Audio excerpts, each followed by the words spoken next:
Don't scream.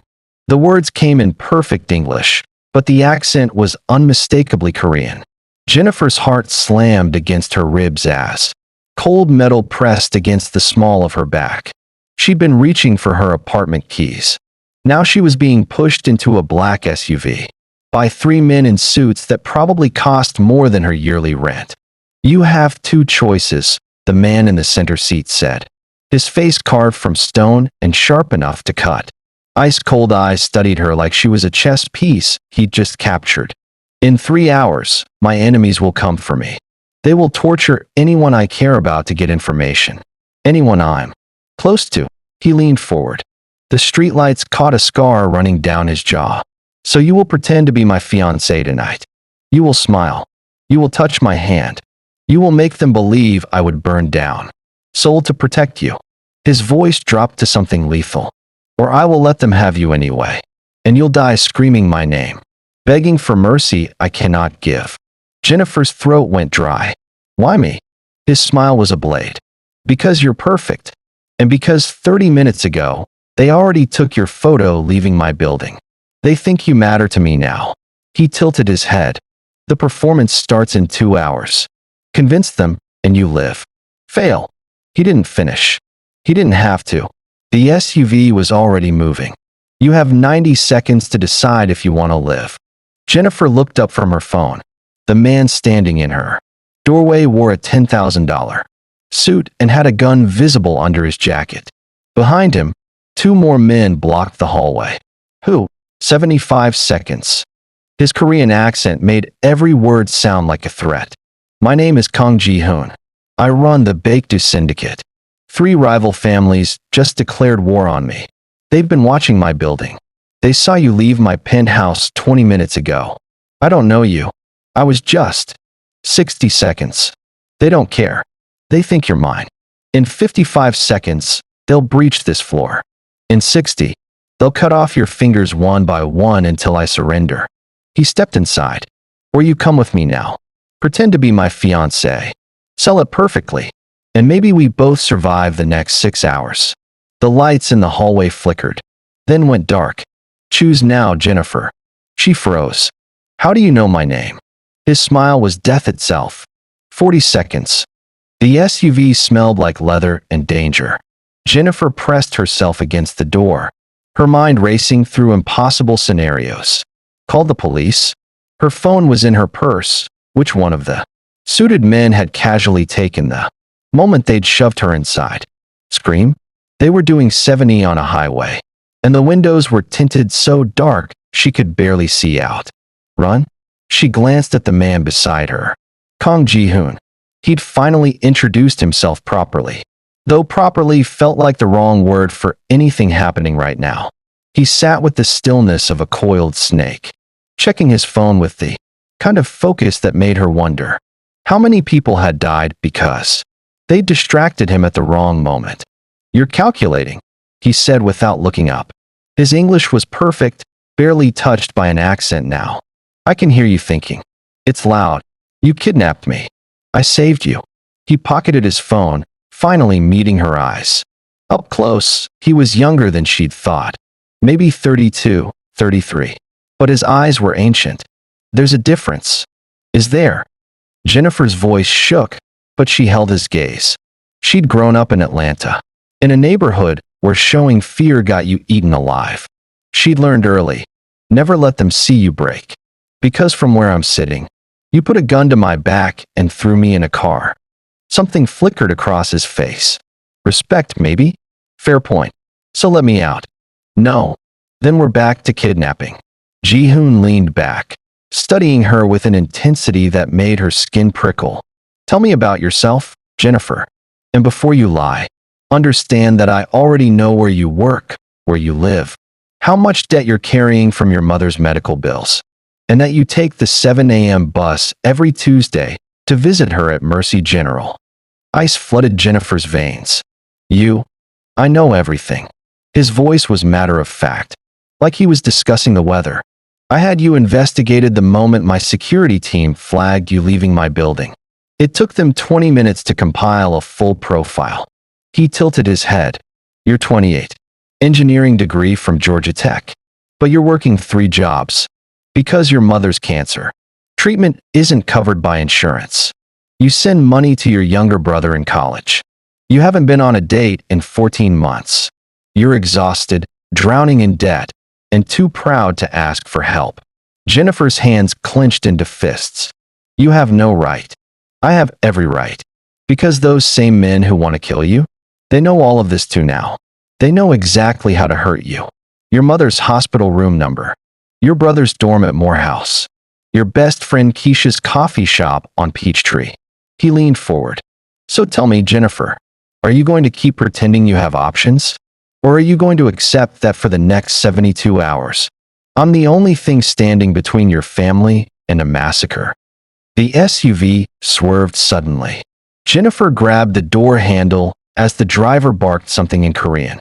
Ji-hoon's entire demeanor shifted, relaxed to battle ready in a heartbeat. What's wrong? Jennifer whispered. We're being followed. He pulled a gun from inside his jacket, sleek, black, deadly. 3 cars. They found us faster than I expected. I thought you said. I said you'd be safe if you cooperated. I didn't say it would be easy. He spoke rapidly in Korean to the driver, then turned back to her. Listen carefully. In about 40 seconds, this vehicle is going to do something violent. When it does, you're going to grab my hand and hold on. Do not let go. Do not scream. Do not freeze. Understand? Jennifer's heart hammered against her ribs. What are you? The SUV suddenly accelerated, pushing her back into the seat. Through the rear window, she could see them now, 3 black sedans, weaving through traffic like sharks cutting through water. They're going to try to box us in, Ji-hoon explained, his voice eerily calm. Force us off the road. Take you alive. Kill everyone else. He checked his gun. Normally, I'd let my men handle this. But you're here, which complicates things. Why does that complicate? Gunfire. The rear window spiderwebbed, but didn't shatter, bulletproof glass. Jennifer did scream then, couldn't help it. Ji-hoon grabbed her shoulder, forcing her down below the seat line. Stay down. He returned fire through a gun port she hadn't even noticed. The sound deafening in the enclosed space. Driver. Exit 23 now. The SUV carved across 3 lanes of traffic. Horns blared. More gunshots. Jennifer squeezed her eyes shut, her whole body shaking. This wasn't real. This couldn't be real. For hours ago, she'd been worrying about her shift at the restaurant, about making rent, about whether her mom's latest scan would show the cancer spreading. Now she was in a war zone. Jennifer. Ji-hoon's voice cut through her panic. He wasn't shooting anymore, but his hand was on her arm, steady and warm. Look at me. She didn't want to. Wanted to curl up and pretend none of this was happening. Jennifer. Look. At. Me. She opened her eyes. Found his face inches from hers. Those cold eyes suddenly burning with something that looked almost like concern. You're going to survive this, he said. I promise you. But I need you to trust me for the next 2 minutes. Can you do that? I don't even know you. No. But you know you want to live. You know your mother needs you. Your brother. Keisha. His grip tightened. So trust that I need you alive just as much as you need to stay that way. Trust that I'm very, very good at keeping people alive when it matters. The SUV took another violent turn. They were off the highway now, racing through side streets. The pursuing cars were still behind them, but falling back slightly. Why? Jennifer gasped. Why do you need me alive? Just tell them the truth. Tell them I'm nobody. Ji-hoon's jaw tightened. For a moment, she thought he wouldn't answer. Then, because the man who wants me dead? He killed his own wife last year when he suspected her of betrayal. Tortured her for 3 days first. His voice was ice and rage. He believes love is weakness. That caring about anyone makes you vulnerable. So when he sees me with you, when he believes I've finally found someone who matters more than my empire, he didn't finish. Didn't need to. You're using me as bait, Jennifer whispered. To draw him out. I'm using you as proof that I'm human enough to protect. There's a difference. Ji-hoon straightened as the SUV finally slowed. They were in some kind of underground parking garage, dim and vast. And when this is over, you'll walk away with enough money to save your mother and never work 3 jobs again. If I survive, when you survive. He opened the door, then paused, looked back at her with something unreadable in his expression. I don't lose, Jennifer. Ever. And I don't let my people die. I'm not your people. His smile was sharp. You are now. They exited into the garage. 4 more men in suits appeared from the shadows, forming a protective circle. Ji-hoon spoke to them in rapid Korean, but Jennifer caught her own name several times.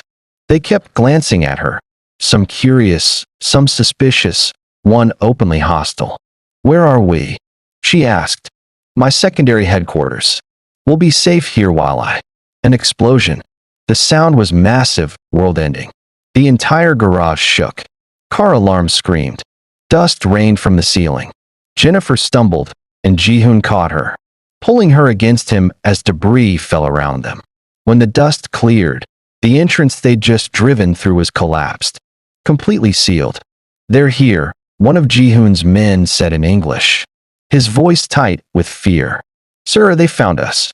They're in the building. Ji-hoon's face went carefully blank, the expression of a man calculating a dozen scenarios at once. He pulled out his phone, made a call, spoke 3 sentences in Korean, then hung up. Change of plans, he said. His hand was still on Jennifer's arm, grip almost painful. We go up. Up where? He was already moving, dragging her toward an elevator she hadn't noticed. His men surrounded them, weapons drawn. The hostile one, young, with a scar across his cheek, sneered something in Korean that made Ji-hoon snap back a reply so sharp it could cut. What did he say? Jennifer demanded as they crowded into the elevator. Ji-hoon hit the button for the top floor. He said I should leave you behind, that you're not worth the risk. And what did you say? The elevator doors closed. In the reflective metal, she could see Ji-hoon's face, all hard angles and lethal calm. I told him if he questions me again, I'll shoot him myself. His eyes met hers in the reflection. You're under my protection now, Jennifer.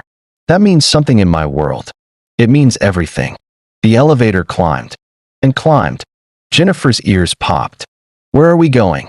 The roof. I have a helicopter standing by. And if they've already reached the roof? Ji-hoon checked his gun, his movements practiced and precise. Then things get interesting. The elevator slowed. Stopped. The numbers above the door read, 47. Everyone tensed. Weapons raised. The scared one, the one who'd wanted to leave her behind, positioned himself between Jennifer and the door. Despite his earlier hostility, he was protecting her now. Following orders. The doors opened, and standing in the hallway, blocking their path, was a woman. She was beautiful, devastatingly so.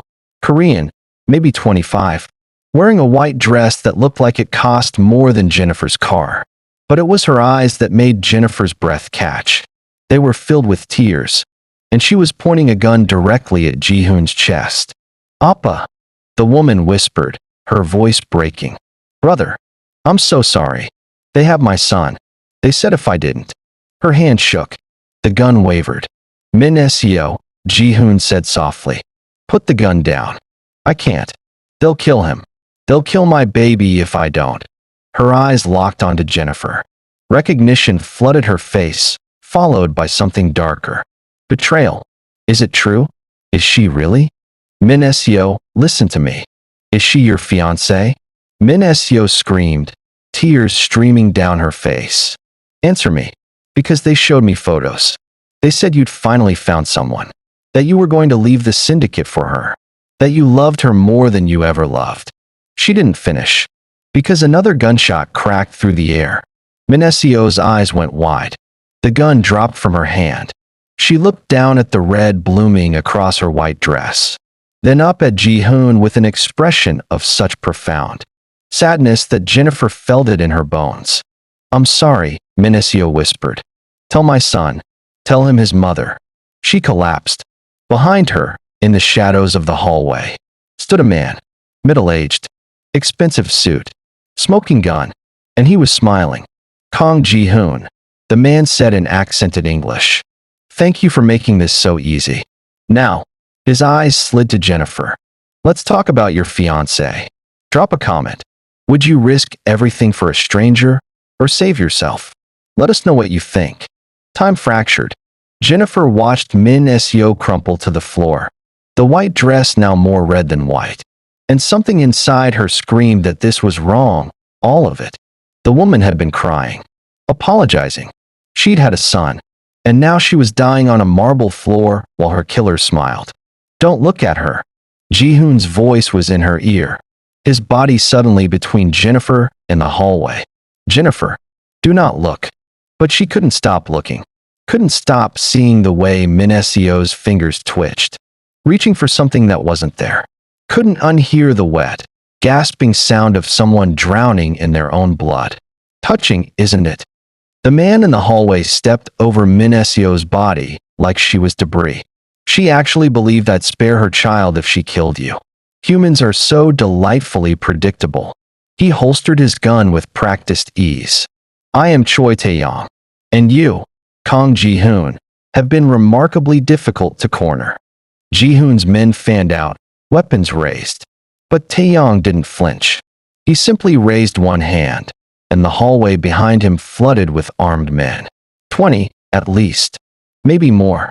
They were trapped.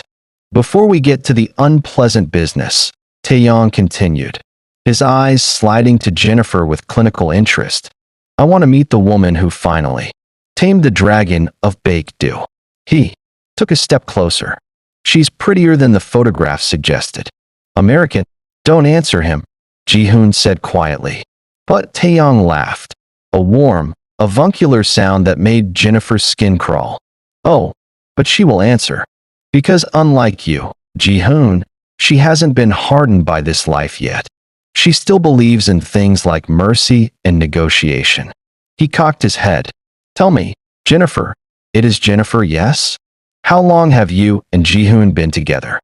Jennifer's mouth went dry. This was the test. The performance Ji-hoon had demanded. Say the wrong thing, and they'd both die. Say the right thing, and what? They'd die slower? 6 months, she heard herself say.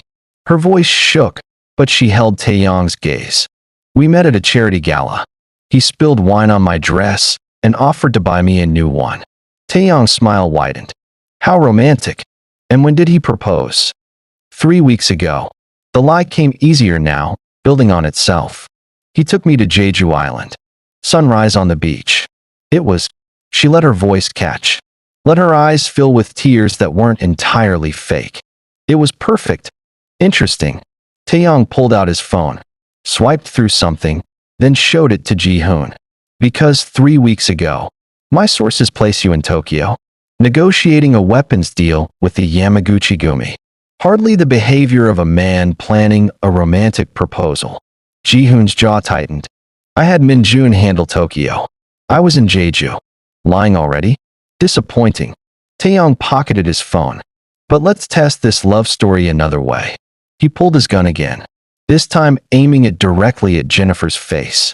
Tell me, Ji-hoon, if I put a bullet in her brain right now, what would you do? The elevator suddenly felt airless. I'd kill you, Ji-hoon said simply. Then I'd kill your family, your associates, everyone you've ever spoken to. I'd burn your empire to the ground and salt the earth where it stood. Beautiful sentiment. But would you trade yourself for her? Tae-yong's finger moved to the trigger. Right now, your life for hers. Surrender completely, submit to execution, and I let the pretty American go home. Do we have a deal? Jennifer's heart stopped. This was it. The moment Ji-hoon would reveal the truth. That she was nobody. A prop. A stranger he'd kidnapped to play a role. Yes, Ji-hoon said. The word hung in the air like a grenade. Yes. Tae-yong's eyebrows rose. Just like that? No negotiation? No clever counterplay? You want me. You've always wanted me. Ji-hoon's voice was steady, but Jennifer felt the tension radiating from him like heat. End this. Let her walk away, and I'll kneel right here. Put the gun to my head yourself if it makes you feel powerful. Ji-hoon. No.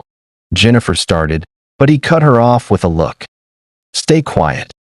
Listen to your woman, Ji-hoon. Taeyong's smile turned vicious. She understands what you apparently don't.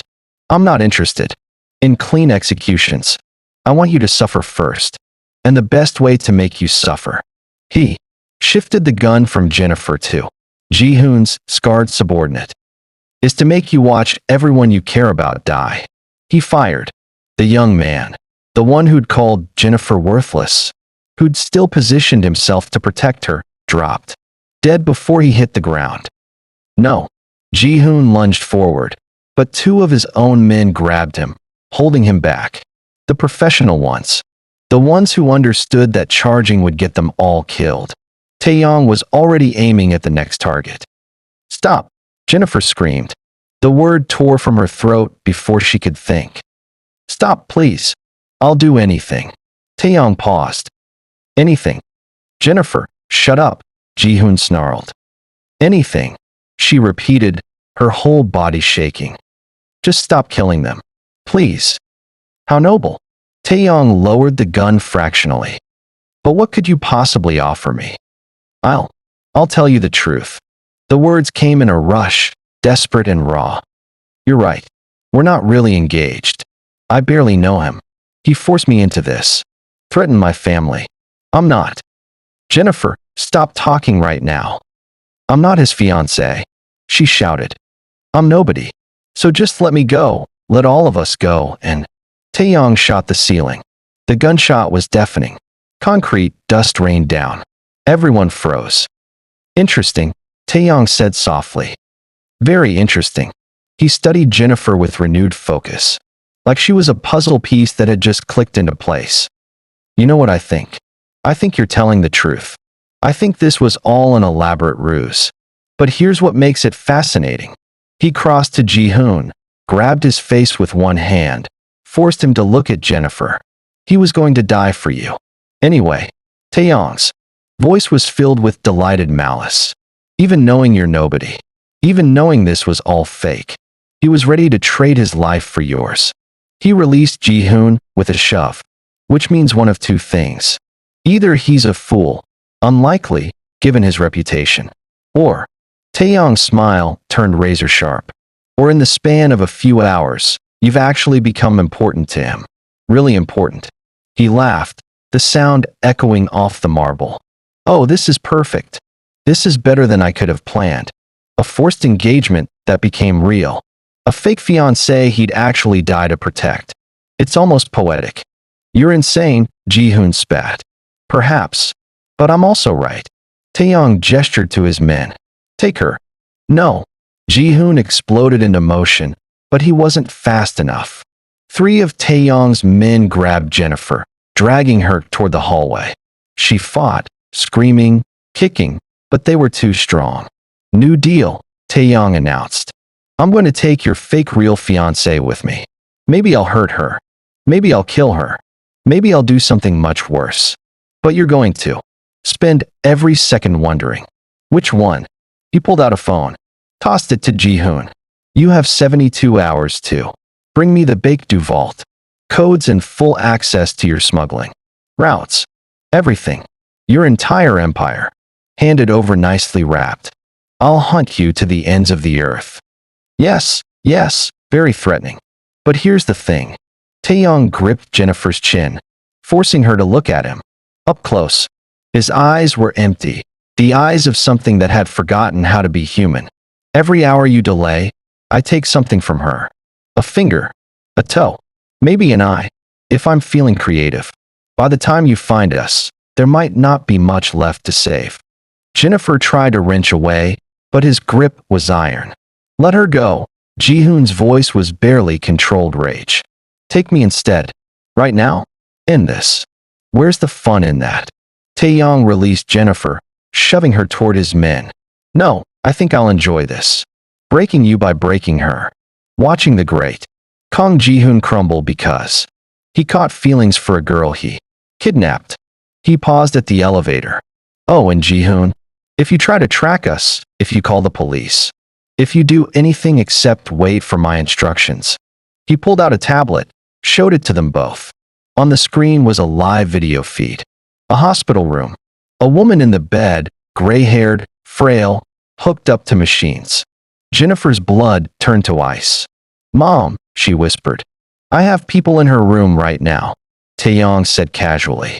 "One word from me, and they unplug everything. She dies alone, wondering why her daughter never came to say goodbye." He smiled. "So you'll both behave, won't you?" The elevator doors started to close. Ji-hoon lunged forward, but his men held him back. He was screaming something in Korean. Words Jennifer didn't understand, but felt in her bones. Rage and helplessness, and something that sounded almost like grief. The last thing she saw before the doors sealed shut was his face. The careful control finally shattered, replaced by something raw and devastating. Then she was plunging downward, surrounded by armed men and a monster wearing a human face. Taeyong leaned close, his breath hot on her ear. "Let's see how much you're really worth to him, Jennifer. Let's see how far he'll go to get you back." His hand closed around her wrist, tight enough to bruise. "And let's see how much pain you can endure before you beg me to kill you." The elevator reached the basement. The doors opened, and Jennifer understood with perfect, crystalline clarity she wasn't going to survive this, unless she became someone who could. If you were Jennifer, would you fight or cooperate? Drop your answer below.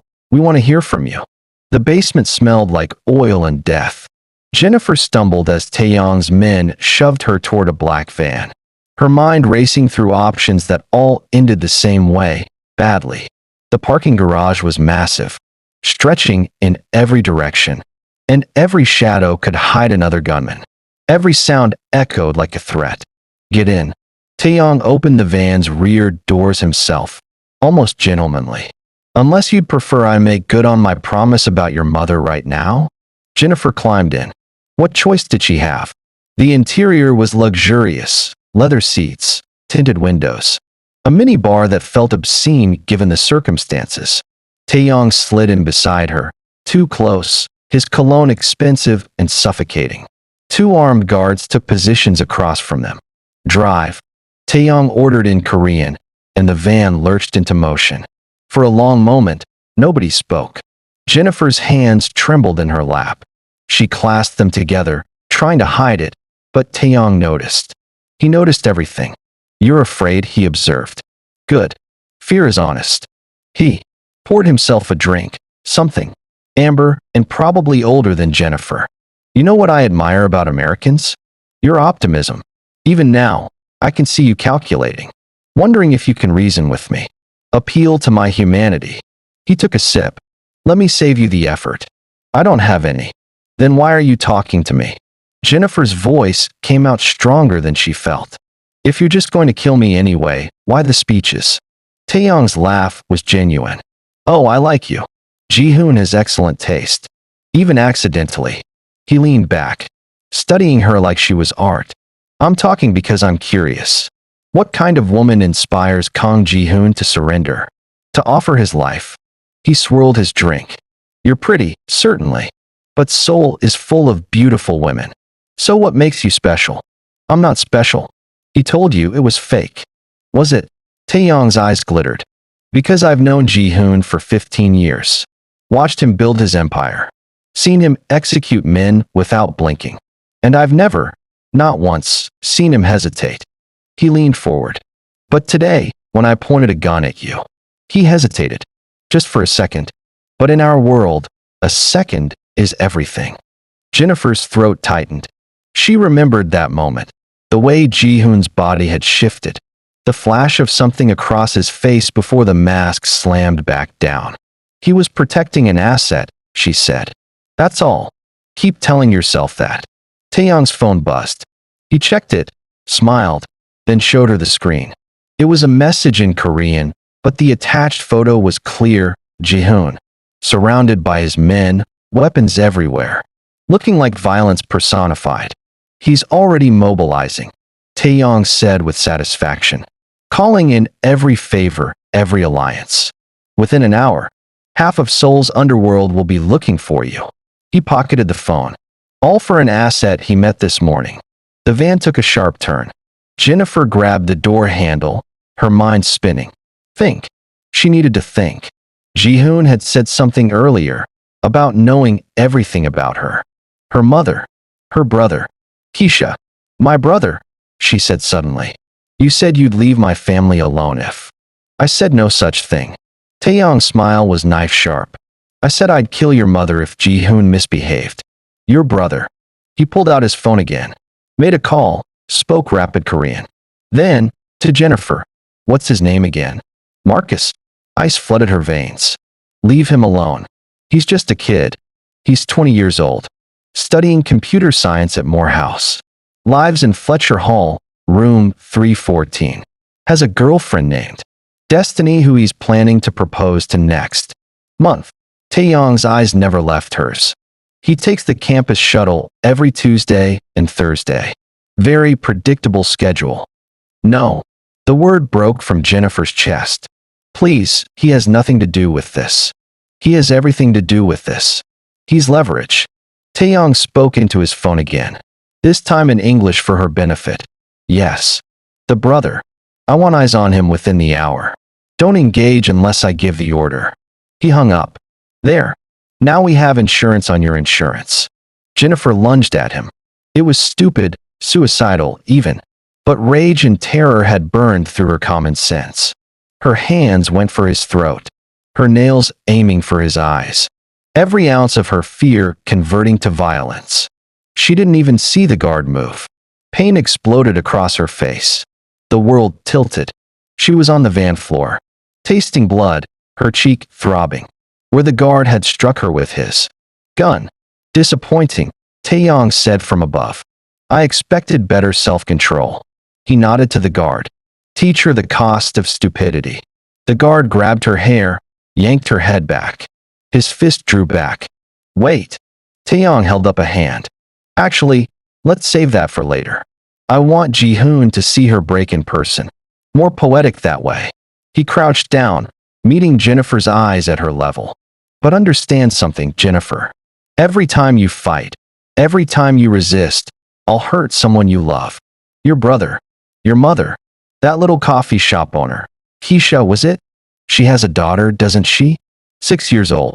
You're a monster. Jennifer spat blood. Yes, Taeyong agreed pleasantly. But I'm a monster who keeps his promises. So here's a new one. Behave perfectly, and your family stays safe. Give me any trouble. He stood, brushing off his expensive pants. Well, you'll see. The van stopped. They were in another garage, smaller, darker, with the kind of shadows that swallowed screams. Taeyong's men hauled Jennifer out, her legs barely supporting her. The right side of her face was swelling, her vision blurring at the edges. Where are we? She managed. Somewhere Ji-hoon will never think to look. Taeyong led them to a service elevator, the kind used for freight. One of his own properties, actually. A hotel he acquired last year. The irony is delicious, don't you think? The elevator descended, and descended, and descended. How deep does this go? Jennifer whispered. Deep enough that no one will hear you scream. The doors opened onto a hallway that belonged in a nightmare. Concrete walls, flickering lights, doors with heavy locks and small windows that revealed nothing but darkness inside. I call this my collection, Taeyong said, walking her down the corridor. People who've displeased me. People I'm saving for special occasions. People who know things I need to know. He stopped at a door, pulled out a key. You'll be staying in the honeymoon suite. The door swung open. The room was small, but not terrible. A cot, a bucket, a single bulb hanging from the ceiling. But what made Jennifer's blood freeze was what was already in the room. A woman. She was chained to the wall, Korean, maybe 40. Her face a map of old bruises and fresh cuts. When she looked up, her eyes were empty, the eyes of someone who'd already died inside. This is Sunhee, Taeyong said conversationally. She used to work for Ji-hoon. His accountant, actually. Very good with numbers. Very loyal. He smiled. She's been here for 3 months. I've been very patient with her. waiting for her to tell me where Ji-hoon keeps his offshore accounts. She still hasn't broken. He shoved Jennifer into the room. Maybe you two can keep each other company. Compare notes on what it's like to be abandoned by the great Kang Ji-hoon. He started to close the door, then paused. Oh, and Jennifer? I'll be sending Ji-hoon a video soon. Of you. In this room. So he knows exactly what he's failed to protect. Try to look appropriately terrified, won't you? The door slammed shut. The lock engaged with a sound like finality. Jennifer stood frozen, her entire body shaking. The woman, Sun-hee, watched her with dead eyes. You're the fiancé, Sun-hee said in accented English. Her voice was rough, like she hadn't used it in days. The one from the photos. I'm not. Jennifer started, then stopped. What was the point? I'm nobody. He forced me into this. No. Sun-hee shifted, her chains rattling. If you were nobody, Taeyong would have killed you already. He only keeps people who have value. She coughed. A wet sound that spoke of broken ribs, or worse. Which means you're in more danger than you know. What do you mean? Taeyong doesn't just want to hurt Ji-hoon. He wants to destroy him. Completely. Break him so thoroughly that. She stopped, tilting her head. Listen. Jennifer strained her ears. At first, nothing. Then, footsteps. Multiple sets. Running. Shouting in Korean. Gunfire. Sunny's dead eyes suddenly blazed with something that might have been hope. He's here. Ji-hoon. He found us. That's impossible, Taeyong said. Taeyong underestimated him. Everyone always does. Sun-hee tried to stand, failed, her chains too short. Listen to me carefully. When that door opens, when the fighting starts, you run. You don't look back. You don't try to help. You run and you never stop running. The gunfire was getting closer. Louder. Screams now, mixing with the shots. But my mother, my brother, Taeyong has people. Ji-hoon will handle it. That's what he does. He protects his people. Even the ones who claim they're nobody. Sunny's smile was terrible, hope and resignation. Mixed together. But you have to survive first. Promise me. When the chaos starts, you run. The door exploded inward. Not opened. Exploded. Metal shrieking, concrete cracking. As someone, kicked it completely off its hinges. Ji-hoon stood in the doorway, covered in blood that probably wasn't his, holding two guns that were still smoking.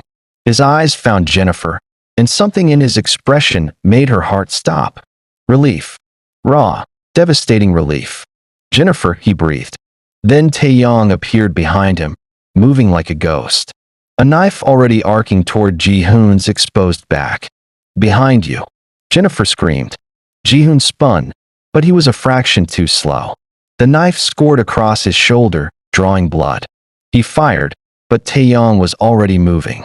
Inhumanly fast, disappearing into the corridor. Go after him. One of Ji-hoon's men shouted from somewhere down the hall.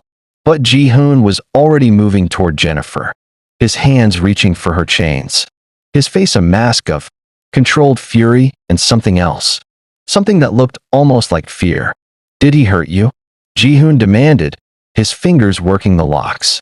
Jennifer, did he? I'm fine. My family. He has people watching. Already handled. Your mother has a security team. Your brother is on a plane to a safe house. Keisha and her daughter are in protective custody. The chains fell away. You're safe now. Sun-hee, Jennifer pointed, but Sun-hee was shaking her head. Save her. I'm already dead. Sun-hee's smile was peaceful. Tell my daughter I'm sorry. Tell her I loved. The gunshot came from the hallway. Taeyong's voice, amplified somehow, echoed through the underground. You can have the girl, Ji-hoon, but you can't have victory. Because while you were playing hero, a pause, terrible and pregnant with malice. I activated the C4 I planted throughout this building. You have 90 seconds before it all comes down. So choose, save your fake fiancé, or save the 53 civilians currently trapped in the hotel above us. Ji-hoon's face went pale. He's bluffing, Jennifer whispered. He's not. Ji-hoon looked at his men. Get everyone out. Now.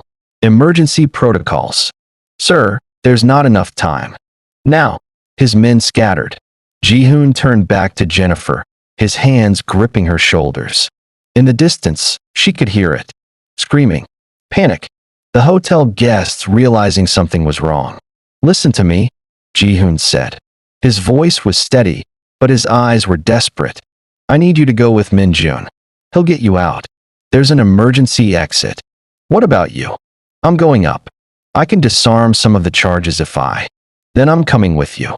Jennifer, no. You said I'm your people now. Your responsibility. She grabbed his hand. So let me help. Tell me what to do. For a second, just a second, Ji-hoon looked at her like she was something miraculous. Then his mask snapped back into place. Can you run? Yes. Can you follow orders exactly as I give them? Yes. He pulled her toward the corridor. Behind them, Sunhee's chains rattled one last time. Save them, she called out. Both of you. Live. They ran. The building shook. Somewhere above, something exploded, a premature detonation or a warning. Jennifer couldn't tell. The lights flickered. Died. Emergency lighting kicked in, bathing everything in red. Ji-hoon's phone buzzed.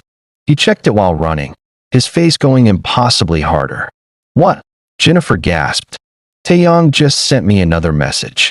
He showed her the screen. It was a photo. Jennifer. In that cell. And text beneath it in English. I've already won. Because now you care. And caring is how men like us die. The building shook again. Harder this time. How much time? Jennifer asked. Ji-hoon checked his watch. 60 seconds. 58 seconds. Jennifer's lungs burned as they tore through the corridor. Ji-hoon pulling her forward with an iron grip.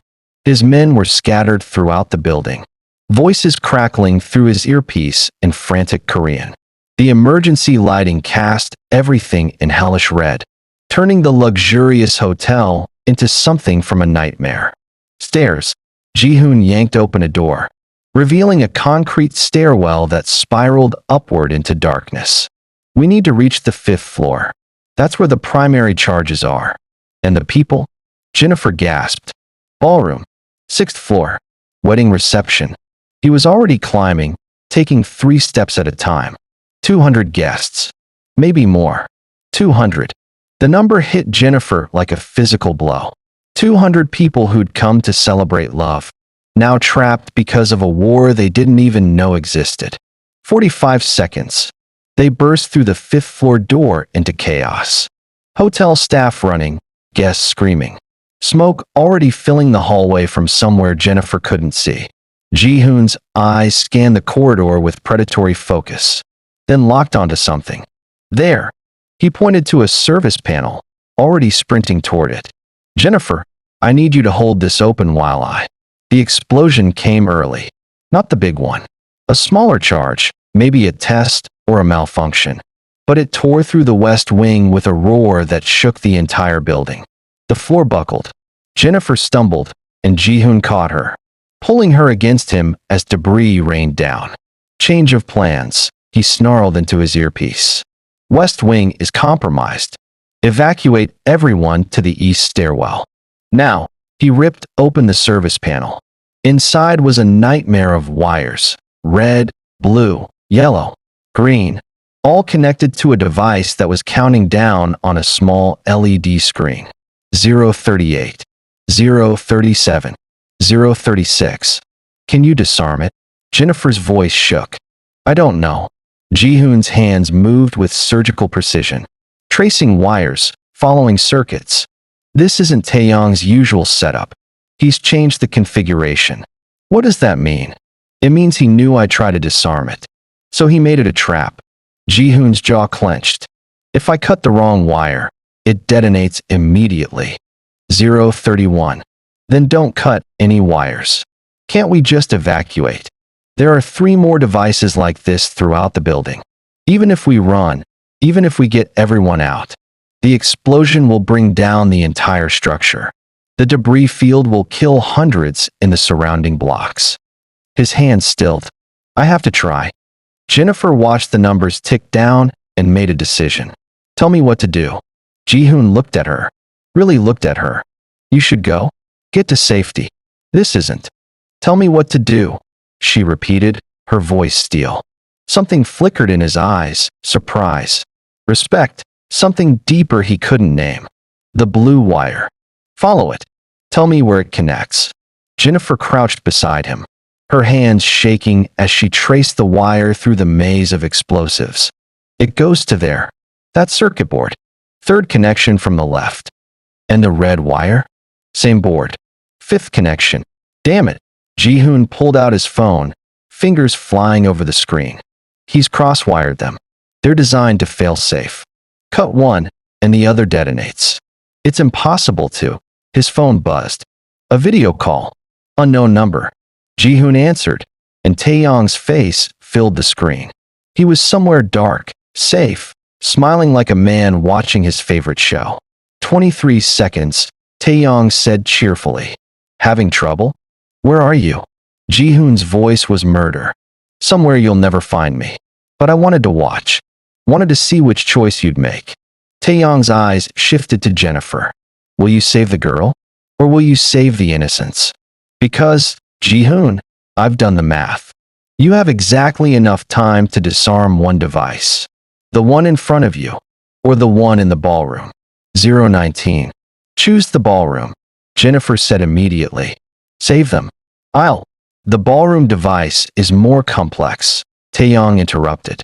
Even Ji-hoon, with all his training, would need at least 40 seconds to disarm it. And you only have 18. 016. Ji-hoon's face was a mask of controlled rage. What do you want? Want? I already have everything. I have you, broken. I have proof that the great Kang Ji-hoon is human after all. That he can be hurt. That he cares. Taeyong leaned closer to his camera. And in about 15 seconds, I'll have the satisfaction of watching you fail to save everyone. 013. Jennifer's mind raced. The ballroom was one floor up. Even running full speed, they'd never make it in time to disarm the device there. But if they stayed here, worked on this one, at least they might. No, that was selfish. That was choosing her life over 200 others. Go, she told Ji-hoon. Save them. I'll stay here and you don't know how to disarm it. Then I'll die trying. But at least. Ji-hoon grabbed her face with both hands, forcing her to look at him. His eyes were blazing with something she'd never seen before, raw, unfiltered emotion cracking through the ice. I don't fail, he said. I don't lose. And I don't let my people die. He kissed her. It was brief, desperate, tasting like blood and smoke and promises that couldn't be kept. Then he pulled away, already moving, his fingers flying over the device with impossible speed. 008. Ji-hoon, what are you? The devices are networked. His voice was clipped, focused. Taeyong said it himself. They're cross-wired, which means they're communicating. If I can access the network, send a kill command. 005. His phone was out again, connected to the device by a wire Jennifer hadn't seen him produce.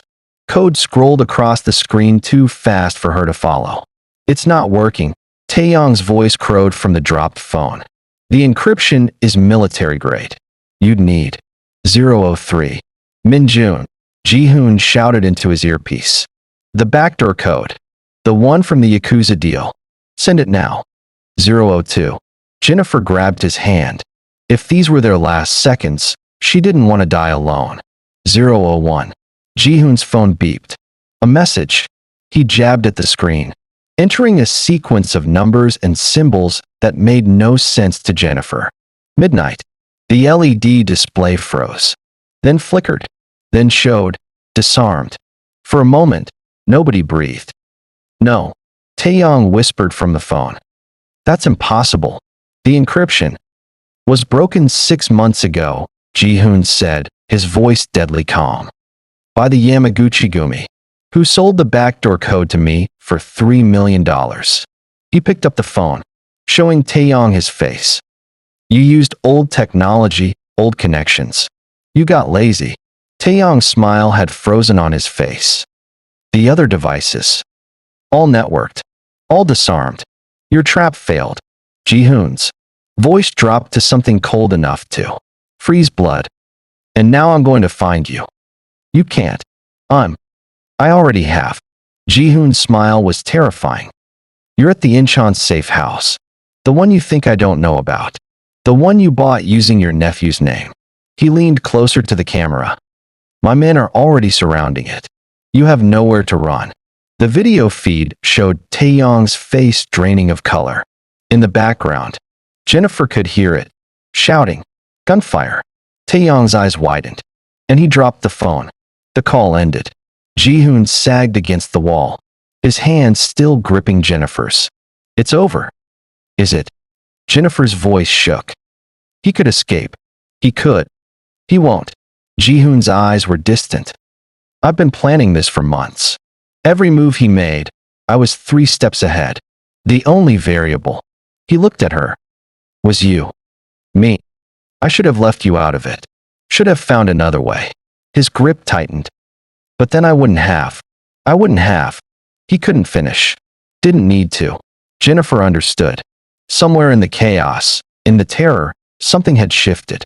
The fake engagement had become something neither of them had planned for. Something real. We should go, she whispered. Make sure everyone's safe. Ji-hoon nodded, but didn't move. Just stared at her like he was seeing her for the first time. You stayed. When the bomb was counting down, you stayed. Where else would I go? Anywhere. Away from me. Away from this life. His voice cracked slightly. Jennifer, you could have run. Should have run. But you stayed and you helped in you. He stopped, shaking his head. I don't deserve that kind of loyalty. Maybe not. Jennifer's smile was sad. But you have it anyway. The moment stretched between them, fragile and dangerous. Then Ji-hoon's earpiece crackled. A voice in Korean, urgent and sharp. All the warmth drained from Ji-hoon's face. What? When? More Korean. Rapid, panicked. No. Ji-hoon stood, pulling Jennifer up with him. That's impossible. We had every exit covered. How did he? He stopped, looked at his phone. At the ended call with Taeyong. It was a recording, he whispered. The background sounds. The timing. It was all pre-recorded. He wasn't at the safe house. Jennifer's blood went cold. Then where? Ji-hoon's phone buzzed again. A new message. A photo. It showed the hospital. Jennifer's mother's hospital. And standing beside her bed, smiling at the camera like he was taking a selfie with a celebrity, was Taeyong. The message beneath read, checkmate. Come alone, or she dies. You have 1 hour. Ji-hoon's hands shook as he read it. Actually shook, something Jennifer hadn't seen even when the bomb was counting down. He played us, he said. The building, the bombs, the safe house. It was all misdirection. While we were here, saving strangers. His voice broke. He went for the one person who could truly break you. Jennifer couldn't breathe, couldn't think. Her mother, her sick, defenseless mother, was alone with a monster. We have to go? Now. He said I come alone. I don't care what he said. She's my mother, and that's exactly why you can't come. Ji-hoon gripped her shoulders. Jennifer, listen to me. Taeyong wants us both there. Wants to kill us together. Make it poetic. If I go alone, I have a chance to negotiate. To trade myself for her. And if he kills you both? Ji-hoon's smile was terrible. Then you'll be the one who survives to make him pay. He started walking toward the stairs. Wait. Jennifer ran after him. You can't just. There has to be another way. There isn't. His voice was final. Your mother has maybe an hour before Taeyong gets bored and hurts her. I can be there in 30 minutes. I can end this. Or you can die trying. Then I die trying. He stopped at the stairwell door. Looked back at her one last time. For what it's worth, Jennifer, meeting you was the worst and best thing that's happened to me in a very long time. Ji-hoon, please. Stay here. My men will protect you. When this is over, you'll get the money I promised. Enough to save your mother and live comfortably for. I don't want your money. I want. She stopped, the words choking in her throat. What? Ji-hoon asked softly. What do you want? Jennifer looked at this man. This dangerous. Broken, impossibly complicated. man who'd kidnapped her into his war and somehow become the only person she trusted to survive it. I want you to come back alive, she whispered. Ji-hoon's expression cracked. For just a second, she saw behind the mask, saw the lonely boy who'd built an empire of violence to fill a void nothing could touch. Then the mask snapped back. I'll try. He disappeared through the door, and Jennifer stood alone in the red emergency lighting, knowing with perfect certainty that if she let him go alone, she'd never see him again. So she did the only thing she could. She followed. Jennifer had never stolen a car before, but desperate times, as they say, and the hotel valet had left the keys in a sleek Mercedes sedan. She was behind the wheel and pulling out of the garage before Ji-hoon's men even realized she was gone. Her hands shook on the steering wheel. Seoul at night was a maze of lights and traffic, and she barely knew where she was going. But her mother was at Mercy General, or the Seoul equivalent. Whatever hospital Ji-hoon had moved her to for safety that was now anything but safe. Her phone buzzed. Ji-hoon. She ignored it. It rang again. And again. Finally, she answered, putting it on speaker as she swerved around a taxi. Don't try to stop me. Jennifer, turn around. Right now. His voice was raw with fury and something else, fear. You have no idea what you're walking into. My mother. I know exactly what I'm walking into. Taeyong will kill you. He'll kill you slowly, in front of me, specifically designed to break us both. That's his plan. Can't you see that? Then we'll die together. Her voice cracked. I'm not letting you face him alone. I'm not losing both of you tonight. Silence on the line. Heavy and terrible. Jennifer. Ji-hoon's voice went soft. Defeated. You're the most stubborn woman I've ever met. Good thing you like stubborn. I never said I liked. He stopped. Started again. What hospital? I don't know. You moved her. Where did you move her? Another pause. She could hear him thinking, calculating. Finally, Seoul National University Hospital. VIP wing, room 847. But Jennifer, I'm begging you. See you there. She hung up before he could argue. The hospital loomed ahead, all glass and steel and false promises of healing. Jennifer abandoned the Mercedes in the emergency bay and ran inside, her heart pounding against her ribs like it was trying to escape. The lobby was chaos, families waiting, doctors rushing. The smell of antiseptic and desperation. Jennifer pushed through to the elevators, ignoring the protests of a security guard who clearly didn't get paid enough to stop a woman on a mission. 8th floor. The VIP wing. The elevator climbed with agonizing slowness.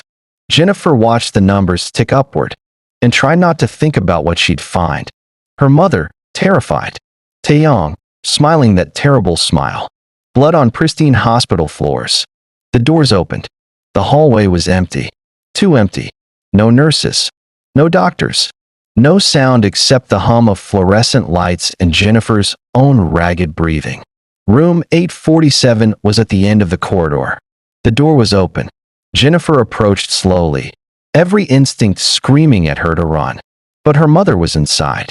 Her mother, who'd worked 3 jobs to put Jennifer through college, who'd smiled through chemo and claimed she felt fine even when she clearly wasn't, who deserved better than to die because her daughter had gotten tangled up in a gangster's war. Jennifer stepped through the door. The room was beautiful, spacious, with windows overlooking the city, machines beeping softly. And in the bed, surrounded by all that expensive medical equipment, was her mother, alive, breathing, asleep, and sitting beside the bed, holding her mother's hand like they were old friends, was Taeyong. Jennifer. He smiled, warm and grandfatherly. Right on time. Ji-hoon said you'd come. I didn't believe him, but he knows you better than I thought. He gestured to a chair. Please, sit. Your mother and I were just getting acquainted. Don't touch her. Jennifer's voice shook with rage. Touch her? I've been protecting her. Taeyong's tone was genuinely offended. The nursing staff tried to interrupt us twice. I had to insist on privacy. Your mother needs her rest. After all, where's Ji-hoon? Not here yet. Traffic in Seoul is terrible this time of night. Taeyong checked his watch. But he'll arrive soon. He's very motivated. Love does that to a man, makes him predictable.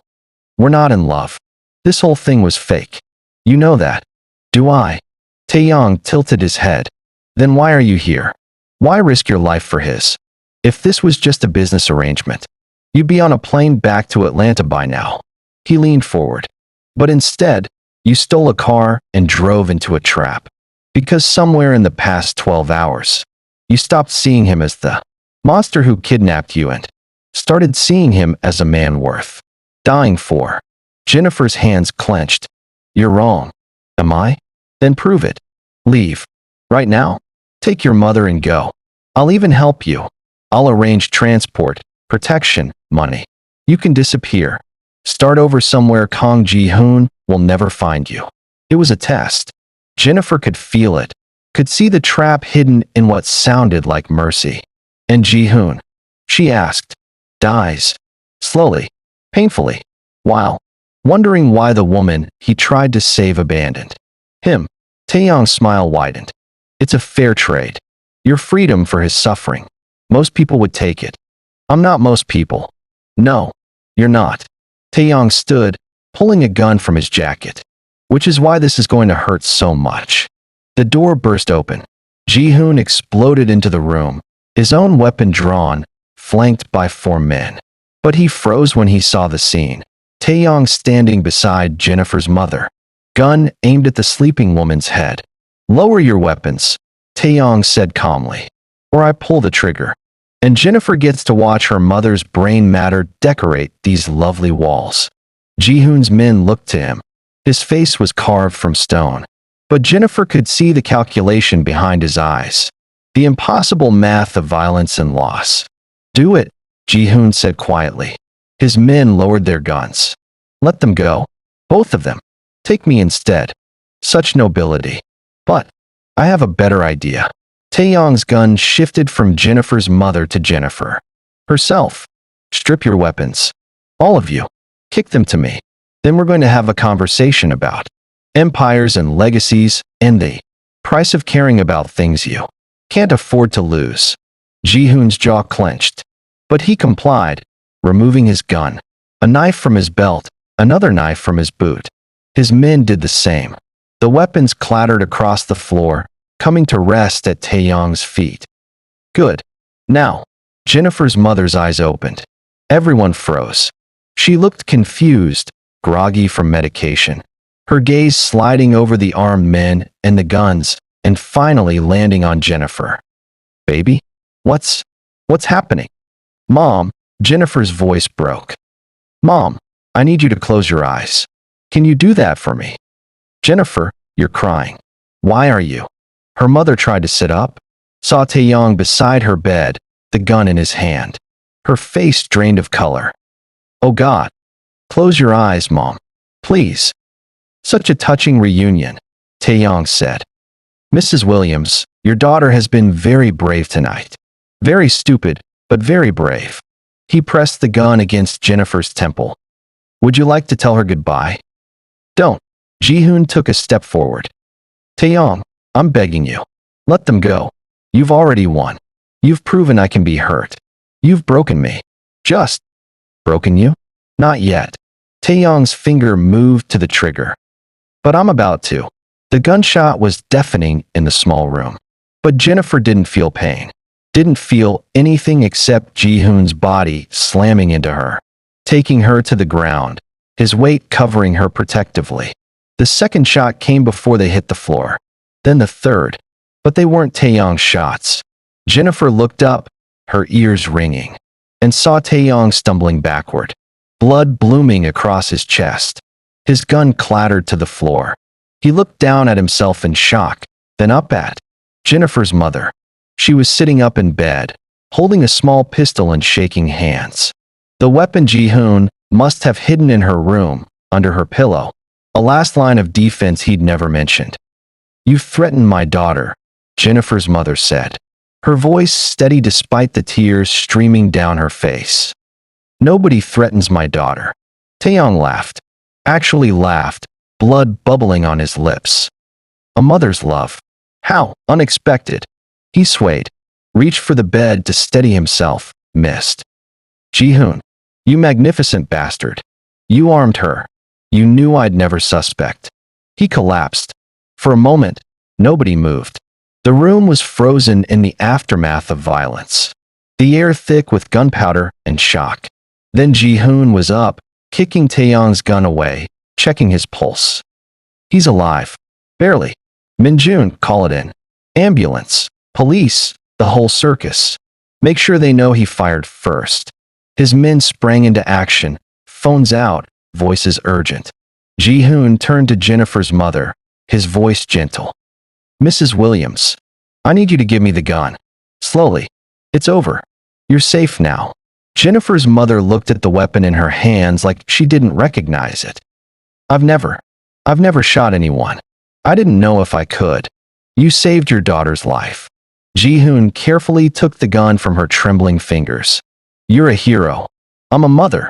She was crying now, great heaving sobs. Jennifer, baby, come here. Jennifer scrambled to the bed, pulling her mother into her arms. They held each other and cried, all the terror and relief of the past hours pouring out in a flood neither could control. Ji-hoon stepped back, giving them space. His men had Taeyong secured, applying pressure to his wounds despite everything he'd done. In the distance, sirens wailed. Ji-hoon. Jennifer's voice was muffled against her mother's shoulder. Thank you. For the gun. For protecting her. Don't thank me yet. His voice was hollow. This isn't over. Jennifer pulled back, looking at him. He was staring at Taeyong's body, his expression unreadable. What do you mean? He's down. It's over. Taeyong doesn't work alone. He has partners. Allies. People who'll want revenge for this. Ji-hoon's jaw clenched. And now they know you exist. Know you matter to me. Your mother shot their boss. They'll come for both of you. The words hung in the air like a death sentence. So what do we do? Jennifer whispered. I don't know. For the first time since she'd met him, Ji-hoon looked lost. I don't. Taeyong coughed. Blood spattered his lips, but his eyes opened, locked onto Ji-hoon with burning intensity. You think you've won? Don't talk. Save your strength for the trial. No trial. Taeyong's smile was terrible. I activated the insurance policy before I came here. If my heart stops, if I die. He coughed again. Everyone you love dies with me. Ji-hoon went very still. What insurance policy? Check your phone. Ji-hoon pulled out his phone, his face draining of color as he read. No, that's not possible. You couldn't have. Couldn't have what? Jennifer demanded. Ji-hoon looked up, and Jennifer had never seen such raw fear on another human's face. He's placed hits on everyone. Your brother, Keisha and her daughter, my sister, my men's families, everyone connected to us. His voice cracked. 23 people, all targeted. All contracts go active the moment he dies. Then we keep him alive, Jennifer said immediately. We save him. The bullets hit his lungs. Maybe his heart. He's bleeding internally. Ji-hoon's hands clenched into fists. He has minutes. Maybe less. Taeyong's laugh was wet and horrible. Checkmate. Ji-hoon, you save me, and I destroy you in court. You let me die, and I destroy everyone you love from beyond the grave. The sirens were closer now, flashing lights through the window. Time running out. There has to be another way, Jennifer whispered. There has to be. Ji-hoon's phone buzzed. A video message. Unknown number. He opened it, and Jennifer saw his face go white. What is it? He turned the screen toward her. The video showed her brother, Marcus, in his dorm room, tied to a chair. And standing behind him with a knife to his throat was a woman Jennifer had never seen before. The woman spoke directly to the camera, her English perfect. Kang Ji-hoon. You have 1 hour to bring me the head of Choi Taeyong. Not arrested. Not wounded. Dead. Or your future brother-in-law dies screaming. The video ended. Jennifer couldn't breathe. Couldn't think. The room spun around her. It was a backup plan. Taeyong wheezed from the floor. If the hits failed, if I was captured, they have orders to take hostages. Force you to finish what your little fiancé's mother started. Ji-hoon looked at Jennifer. At her mother. At Taeyong bleeding on the floor. At his phone showing her brother's terrified face. Choose, Taeyong whispered. Save me and watch everyone die slowly. Or kill me and save them. Either way, you lose something you can't get back. The sirens screamed outside. The police were seconds away. And Ji-hoon stood frozen between two impossible choices, his face a mask of anguish. Jennifer grabbed his arm. Tell me what to do? Please. Tell me how to save him. Ji-hoon looked at her, and in his eyes, she saw the answer he couldn't speak aloud. There was no way to save everyone. Someone had to die tonight. And they had exactly 3 minutes to decide who. 3 minutes felt like 3 seconds and 3 hours all at once. Jennifer stared at Ji-hoon, at the impossible decision written across his face, and felt something inside her crack open. This was her fault. All of it. If she'd just delivered that food order and left. If she'd never been photographed leaving his building. If she'd run when she had the chance. Stop. Ji-hoon's voice cut through her spiral. He was watching her with those sharp eyes that saw too much. I can see you blaming yourself. Don't. My brother is about to die because. Your brother is alive because. I'm very good at what I do. Ji-hoon pulled out his phone, fingers flying over the screen. And I don't lose. Remember? Taeyong coughed blood, his breathing wet and labored. You're out of time, out of moves, out of. Min-jun. Ji-hoon spoke rapidly in Korean, his voice cold and precise. His second-in-command responded immediately, and suddenly the room was alive with activity. Men speaking into phones, pulling up screens, tracking signals. What are you doing? Jennifer demanded, calling his bluff. Ji-hoon knelt beside Taeyong, his face inches from the dying man's. You said you have people holding hostages. Said they'd kill on your order. But that video was pre-recorded. I can see the timestamp. Sent 20 minutes ago, before you even got to this hospital. Taeyong's smile faltered. Just slightly. You were so focused on the grand gesture. The dramatic reveal, you got sloppy. Ji-hoon stood. Min-jun. The woman in the video. Did you identify her? Yes, sir. Min-jun showed his phone screen. Facial recognition software. Databases, criminal records flashing past. Park So-young. Former North Korean operative. Freelance assassin. Last known location. Atlanta, Georgia. Ji-hoon finished. She specializes in psychological warfare. Hostage scenarios. Making people believe they have no choices when they actually have several. He looked at Jennifer. Your brother is at Morehouse College. So-young is in his dorm room. But I've had a team stationed near campus since we rescued you from Taeyong's compound. Jennifer's heart lurched. You knew? You knew someone might. I knew Taeyong always has contingencies. Always has backup plans. Ji-hoon's jaw tightened. So I made my own. 3 of my best people have been watching your brother for the past 4 hours. The moment that video was sent, they moved in. His phone rang. He answered in Korean, listened, and something like relief flickered across his face. Your brother is safe, he said to Jennifer. So-young is in custody. She hadn't even touched him yet. Was waiting for Taeyong's final order that never came. The room tilted. Jennifer grabbed the bed rail to steady herself. Marcus is okay. Scared, confused, probably traumatized. But alive. Ji-hoon's voice softened. I told you. I protect my people. What about the others? Jennifer's mother spoke up, her voice still shaky but determined. He said 23 people. Keisha, her daughter. All safe. I activated protection protocols the moment Taeyong escaped the hotel. Ji-hoon looked at Taeyong, and his expression turned to ice. Your insurance policy failed. Your backup plan failed. You have nothing left. Taeyong's breathing was getting worse, more labored. Blood pooled beneath him, spreading across the pristine hospital floor. You can't prove. The contracts aren't real. I don't have to prove anything. Because you're going to live. Ji-hoon nodded to Min-jun. Get the medical team in here. Save him. Sir. Min-jun looked confused. After everything he's done. I said save him. Ji-hoon's voice was steel. I want him alive. I want him to stand trial. I want him to spend the rest of his miserable life in a cage, knowing he failed. Knowing the woman he tried to break ended up being the one who pulled the trigger that brought him down. He looked at Jennifer's mother, and something like respect crossed his face. Mrs. Williams defended her daughter. That's not murder. That's justice. And I'll make sure every court in Seoul sees it that way. The door burst open. Paramedics flooded in, their movements practiced and urgent.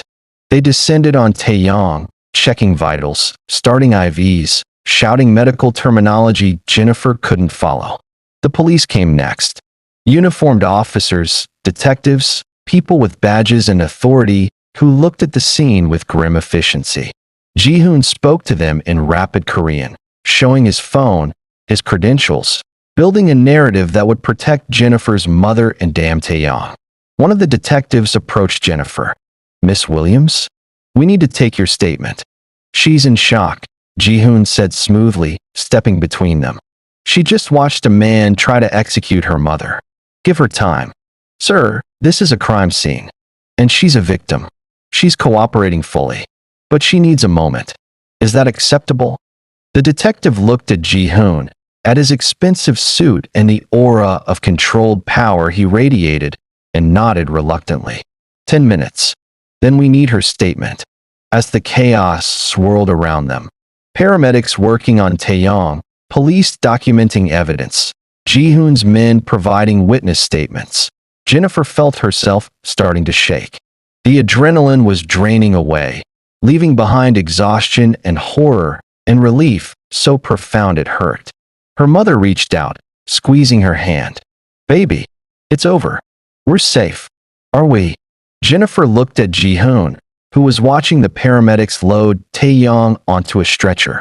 Is it really over? Ji-hoon's expression was unreadable. The immediate threat, yes. Taeyong will live, will stand trial, will be locked away. His network is compromised. My people are rounding up his associates as we speak. But, he met her eyes. But this is my world, Jennifer. There will always be another threat. Another enemy. Another person who sees you as a weakness they can exploit. The words settled over her like a shroud. So what are you saying? Her voice was barely a whisper. I'm saying you have a choice to make. Ji-hoon moved closer, his voice dropping so only she could hear. You can walk away. Tonight. I'll give you the money I promised. Set you and your mother up somewhere safe. Somewhere far from Seoul, far from me, far from all of this. You'll never see me again. Or you stay. The words seemed to cost him something. You stay, and you accept what that means. That you'll always be looking over your shoulder. That my enemies will always see you as a target. That loving someone like me. He stopped. The word hung between them, unfinished but impossible to take back. Loving. I never said I loved you, Jennifer whispered. I know. Ji-hoon's smile was sad. But you stayed when you could have run. You followed me into danger when any sane person would have fled. You, his voice cracked slightly. You made me remember what it feels like to care about something more than power, more than revenge, more than survival. Jennifer's mother was watching them, her eyes knowing and worried. Jennifer, baby, think very carefully about what you're about to do. I am thinking, Mom. Jennifer looked at Ji-hoon, really looked at him, saw the man beneath the monster. The scared boy who'd built an empire to fill a void. The lonely soul who'd forgotten how to be human until a stranger stumbled into his war. I'm thinking that 12 hours ago, I was drowning, working 3 jobs, watching you die slowly, feeling like I was failing everyone I loved. And now you're still in danger, still at risk. Nothing has actually improved except I'm not alone anymore. Jennifer's voice strengthened. For the first time in years, I'm not carrying everything by myself. Someone else is fighting beside me. Someone who'd burn down the world to keep me safe. Ji-hoon's eyes glistened. Jennifer, I'm not leaving. The decision settled over her with unexpected certainty. I'm not walking away. Not from you. Not from this. Whatever comes next, we face it together. You're insane, he breathed. Probably. She reached up, touching his face, feeling the tension in his jaw. But I've been playing it safe my whole life. Being responsible. Sacrificing. And where did it get me? Exhausted and alone. Her smile was fierce. Maybe it's time I did something crazy. Something dangerous. Something that actually makes me feel alive. This isn't a romance novel, Jennifer. This is real. People die in my world. Ji-hoon's eyes glistened. Jennifer, I'm not leaving. The decision settled over her with unexpected certainty. I'm not walking away. Not from you. Not from this. Whatever comes next, we face it together. You're insane, he breathed. Probably. She reached up, touching his face, feeling the tension in his jaw. But I've been playing it safe my whole life. Being responsible. Sacrificing. And where did it get me? Exhausted and alone. Her smile was fierce. Maybe it's time I did something crazy. Something dangerous. Something that actually makes me feel alive. This isn't a romance novel, Jennifer. This is real. People die in my world. People die in every world. At least in yours, I'll die fighting. She pulled him closer. So stop trying to push me away. Stop trying to protect me from yourself. I've made my choice. For a long moment, Ji-hoon just stared at her. Then he pulled her into his arms, holding her so tightly she could barely breathe. His face buried in her hair, and she felt him shaking, with relief or fear or something he couldn't name. You're going to regret this, he murmured against her ear. Maybe, but I'd regret leaving more. Mrs. Williams is going to hate me. Probably. I'm going to spend the rest of my life looking over my shoulder, terrified something will happen to you. Then I guess you'll have to teach me how to protect myself. He pulled back, looking at her with something that might have been wonder. You're serious? You're actually serious. As a heart attack, or a shootout, or whatever other dangerous situations you're about to drag me into. Jennifer's smile turned wicked. Besides, someone has to keep you from getting yourself killed. Might as well be me. Ji-hoon laughed, actually laughed. The sound startled and genuine and beautiful. You're impossible. You're difficult. We're perfect for each other. He kissed her then, right there in a hospital room full of cops and criminals and chaos. Kissed her like she was air and he'd been drowning. Like she was the answer to a question he'd been asking his entire life. When they finally broke apart, Min-jun was pointedly looking away, her mother was crying, and the detective was checking his watch with exaggerated patience. 10 minutes are up, the detective said dryly. If you two are finished, we have questions. Of course. Ji-hoon's mask slipped back into place. Professional, controlled, dangerous. But when he looked at Jennifer, his eyes were soft. I'll be right beside you. Every question, every statement. You're not alone in this. I know. They turned to face the police together, hands linked, ready to tell their story. But as they spoke, as Jennifer recounted the kidnapping, the bombs, the desperate race to save her mother, Min-jun's phone buzzed. He glanced at it, and his face went white. Sir, he interrupted in English. We have a problem. Ji-hoon stiffened. What kind of problem? Taeyong's second in command. Park Jin-woo. He just issued a statement to the press. Min-jun's hands shook as he showed them his phone. He's claiming you kidnapped an innocent American woman. That you've been holding her hostage. That Mrs. Williams was forced to shoot Taeyong under your orders to cover up your crimes. The room went silent. That's insane, Jennifer said. That's not what happened. He has evidence. Photos of you being pushed into the SUV. Security footage from the hotel showing you under armed guard. Witness statements from staff claiming you looked terrified. Min-jun's voice was tight. He's spinning this as you being the victim and Ji-hoon being the criminal. The detective's expression changed. Hardened.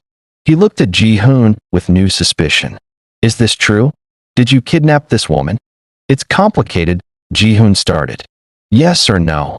Jennifer stepped forward before Ji-hoon could answer. He saved my life. Taeyong's people were targeting me. Ji-hoon protected me. Everything he did was to keep me safe. That's not what I asked. The detective's hand moved toward his weapon. Did he, at any point, take you against your will? The question hung in the air like a guillotine blade. Jennifer looked at Ji-hoon, at the man who'd kidnapped her into his war and somehow become the person she trusted most in the world, at the impossible situation they'd stumbled into. She could lie, could say she'd come willingly from the start, could protect him the way he'd protected her, or she could tell the truth and watch everything fall apart. Miss Williams, the detective pressed. Answer the question. Did this man kidnap you? Jennifer opened her mouth, and outside, in the hallway, someone screamed. The scream cut through the tension like a blade. Everyone moved at once, detectives drawing weapons, Ji-hoon's men forming a protective circle, nurses diving for cover. Jennifer's heart slammed against her ribs as more screams erupted from the hallway, accompanied by the sound of shattering glass and running feet. What the hell? The detective started toward the door. It exploded inward, not from an explosion, from bodies. 3 men in black tactical gear crashed through, weapons raised, and behind them came more. 6, 8, a dozen. They moved with military precision, faces covered, surrounding everyone in the room within seconds. Nobody move, one of them shouted in accented English. Weapons down. Now, Ji-hoon's men hesitated, looking to their boss. The police were frozen, outnumbered and outgunned. Jennifer grabbed her mother's hand, pulling her behind the hospital bed. Who are you? The detective demanded. This is a police. The lead tactical soldier pulled off his mask. Park Jin-woo, Taeyong's second in command. Older than Ji-hoon, with cold eyes and a scar that bisected his face from temple to jaw. This is a rescue operation, Jin-woo announced. We're here for Miss Williams, the hostage that Kang Ji-hoon has been holding captive. Jennifer's blood ran cold. That's not. Save your lies. Jin-woo's gun swung toward her, then Ji-hoon. I know what he did. Forced you into a fake engagement. Threatened your family. Used you as bait. And now that his plan has fallen apart, he's trying to rewrite history. Make himself the hero. You're Taeyong's man, Ji-hoon said, his voice deadly calm. Everything you're saying is a lie. Is it? Then explain the security footage. The witnesses. The fact that this woman has spent the last 12 hours surrounded by your armed guards. Jin-woo smiled. I'm giving Miss Williams a choice. Come with us. To safety. To freedom. Or stay with the criminal who kidnapped her. The detective was looking between them, confusion and suspicion warring on his face. Miss Williams. Is what he's saying true? Were you held against your will? Jennifer looked at Ji-hoon, at the man who dragged her into hell and fought beside her every step of the way out, at the impossible, complicated, dangerous thing that had grown between them. No, she said clearly. I wasn't held against my will. I chose to stay. After he threatened your family, Jin-woo pressed. After he protected them. After he saved my mother's life. After he taught me that I'm stronger than I ever knew. Jennifer's voice rang with conviction. You want to paint him as the villain? Fine. But I know the truth. And I'm staying with him. Jin-woo's expression darkened. Then you're a fool. Or Stockholm Syndrome has rotted your brain. He gestured to his men. Take them both. If she won't come willingly, she'll come as evidence. Over my dead body, Ji-hoon snarled. That can be arranged. The room exploded into chaos. Ji-hoon moved first, impossibly fast, grabbing the detective's weapon and firing in one fluid motion. Jin-woo's men returned fire. Jennifer's mother screamed. Min-jun was suddenly there, shoving Jennifer and her mother to the ground as bullets tore through medical equipment. Stay down. Min-jun roared, returning fire with brutal precision. The hospital room became a war zone. Glass shattered. Machines sparked and died. The walls were torn apart by gunfire. Jennifer covered her mother's body with her own, praying they'd both survive the next 10 seconds. Then, cutting through the chaos, sirens. Real police sirens. Dozens of them. SWAT is here, someone shouted from the hallway. Multiple units. Stand down. Jin Woo's face twisted with rage. Fall back. Now. His men retreated, dragging their wounded, disappearing as quickly as they'd come. Within seconds, the room was swarmed with legitimate police, tactical teams, negotiators, brass who looked simultaneously furious and confused. A woman in a commander's uniform took one look at the scene and started barking orders in Korean. Officers moved to secure the room, check for casualties, document everything. Nobody moves until we sort this out, the commander said in English, her eyes landing on Ji-hoon. Kong Ji-hoon, I should have known you'd be at the center of this mess. Commander Park. Ji-hoon holstered the detective's weapon, raising his hands. I can explain. You'd better. Because right now, I have one story that says you're a kidnapper, and another that says you're a hero. And I'm tired of your organization making my city a battlefield. Then let me tell you the truth, Jennifer said, standing despite Min Jun's protests. All of it. No lies. No spin. Just what actually happened. The commander studied her. You're the American. Jennifer Williams. Yes, ma'am. And you're claiming you weren't kidnapped. I'm claiming it's complicated. But I'm alive because of him. My mother's alive because of him. And if you arrest him, you're letting the real criminals walk free. For the next hour, Jennifer talked. She told them everything. The mistaken identity, the forced engagement, Taeyong's threats, the bombs, the chase, the impossible choices. Ji-hoon's men corroborated her story. Security footage backed up her timeline. Even the detective who'd been suspicious admitted that her account matched the physical evidence. Commander Park listened to it all with an expression of increasing disbelief. When Jennifer finally finished, the commander rubbed her temples like she had a massive headache. This is the most insane story I've heard in 20 years of police work, she said. And unfortunately, it all checks out. She looked at Ji-hoon. You're not under arrest. Yet. But you're on thin ice. One more incident, one more shootout, and I don't care what connections you have, you're done. Understood, Ji-hoon said quietly. As for you, Miss Williams. The commander's expression softened slightly.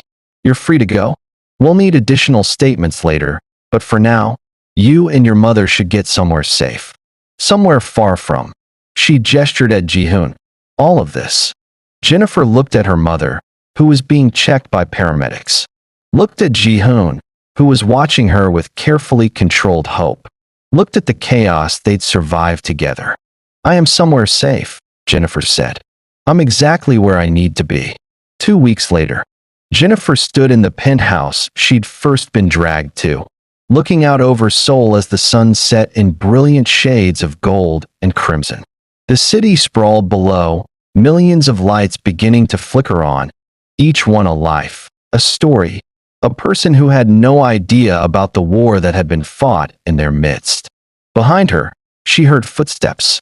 Knew without looking it was Ji-hoon. Your mother called, he said, moving to stand beside her. She wants you to come to dinner tomorrow. Says she's making your favorite. She's still in Seoul? Jennifer was surprised. I thought she'd go back to Atlanta. She says the treatment here is better. The doctor's more attentive. Ji-hoon's smile was slight. I think she's also staying to keep an eye on me. Make sure I don't corrupt her daughter further. Too late for that. Jennifer leaned into him, feeling his arm wrap around her waist. I'm already corrupted. Completely ruined for normal life. You could still have normal.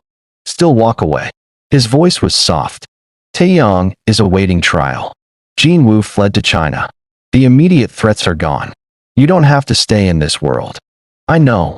Jennifer turned to face him. But here's the thing about normal. It's overrated. I spent 28 years being normal. Being responsible. Playing it safe. And I was miserable. You were surviving. I was drowning. There's a difference. She reached up, touching his face. You saved me, Ji-hoon. Not just from Taeyong. From the life I was settling for. The version of myself I thought I had to be. I kidnapped you. You freed me. Her smile was fierce. And now I'm choosing to stay. Not because I have to. Not because I'm afraid. but because for the first time in my life, I'm exactly where I want to be. Ji-hoon pulled her closer, resting his forehead against hers. I don't deserve you. Probably not. But you're stuck with me anyway. He kissed her then, soft and deep and full of promises neither of them had words for. When they finally broke apart, the sun had set completely, leaving only the glow of the city below. So what happens now? Jennifer asked. What's next for us? Now. Ji-hoon's smile turned wicked. Now I teach you how to survive in my world. Hand-to-hand combat, weapons training, strategy. By the time I'm done, you'll be able to protect yourself from anyone, even you, especially me. He pulled her toward the door.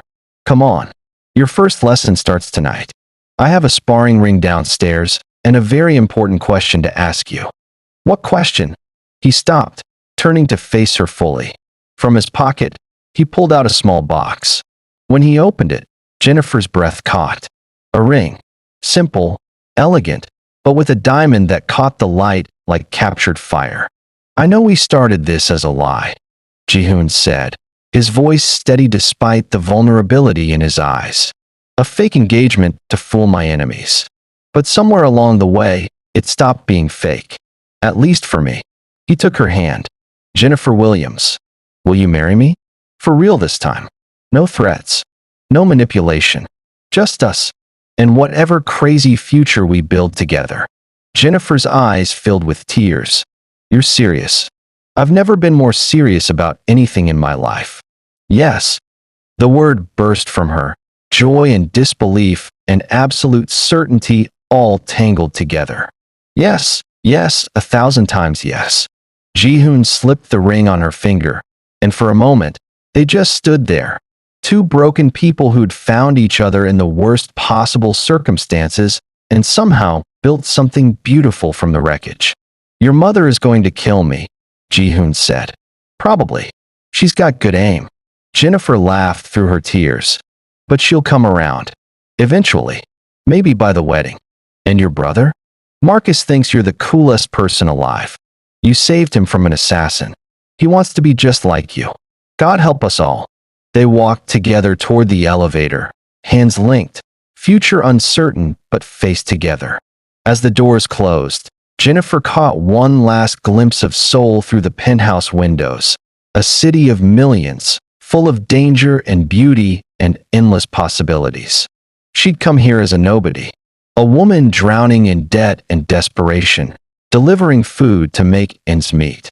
She was leaving as someone else entirely, someone stronger, braver, more alive, someone who'd learned that sometimes the most dangerous choice you can make is to play it safe, that sometimes love finds you in the darkest places, that sometimes the person who kidnaps you into their war ends up being the person who teaches you how to fight for yourself. The elevator descended, carrying them toward whatever came next, and Jennifer realized she couldn't wait to find out. 6 months later, the wedding was small, intimate, nothing like the grand spectacle Ji-hoon could have afforded. Just family, Jennifer's mother and brother, a few of Ji-hoon's most trusted men, and Keisha with her daughter, who served as flower girl and stole every heart in the room.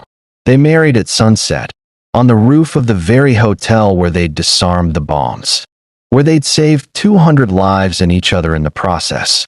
The view of Seoul stretched in every direction, beautiful and deadly in home. As Ji-hoon slipped the wedding band on her finger, next to the engagement ring she never took off, Jennifer felt something settle in her chest. Peace, purpose, the certainty that whatever storms came next, they'd weather them together. I love you, Ji-hoon whispered, just for her.